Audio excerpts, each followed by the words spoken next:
So I'm here with Chan Freeman, veteran and owner of 22 Kilo Coffee Company. I'm working on a documentary that is revealing the insider practices of these major coffee companies. And Chan, you have shared some dynamic insider information with me. Can you tell the public exactly what you told me on the phone? Actually, right quick, is this going out to the masses? Yes, it is. I feel more comfortable. Do you guys have like a dark silhouette and kind of that Vader voiceover thing that they do? I've seen that before on TV. That kind of this.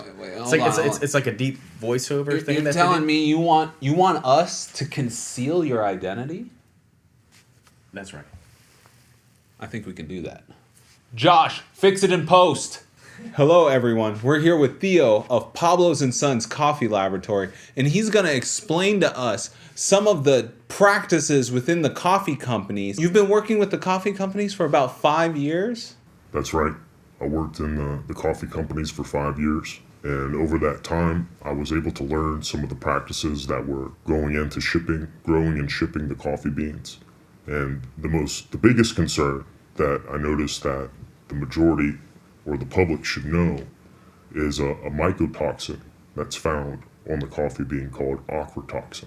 Okay, so this mold is producing some form of toxin called ochratoxin. Now, I'm not a scientist, but that sounds bad. So mold can happen at any level of coffee bean production.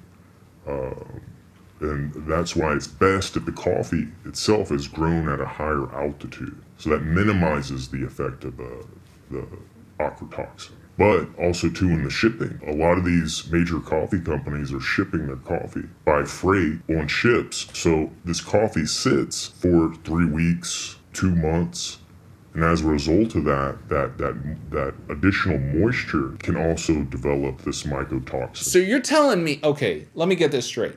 The coffee my daily cup of coffee, my drive-through coffee in the morning is toxic? Especially that drive-through cup in the morning. The last study, they tested over 128 coffees, and of that 128, it was found on 60% of those coffees here in the U.S. They try to mask it by over-roasting their coffee, so their roasting profile will be a very dark roast. But with attempting to eliminate the ochratoxin from the light and medium roast, they overcompensate with this dark to very dark roast, which is also carcinogenic. Wow, I have never heard this before. And I'm glad the people are hearing this for the first time too, because that's why I did this documentary. So tell me, what are the solutions to this problem? Our coffee is grown at high altitudes. We harvest, roast, vacuum bag, airship from our farm to Houston in 7 days. All that happens within 7 days to minimize any sort of mold, but mainly just to provide the freshest coffee possible that people can truly enjoy. So I thank you, Theo, for being on my documentary and not revealing yourself too openly to the public. But we need to get this information out. We need the people to understand these things because there is mold on the beans. There is toxin in that cup. And you need to protect you and your family from these diseases that are coming from these beans. This jitters, this anxiety, it's not from the caffeine. It's from a mold, folks. That's right. Chan has helped us to see that point. So I thank you so much for being on our show. Check him out, 22 Kilo online.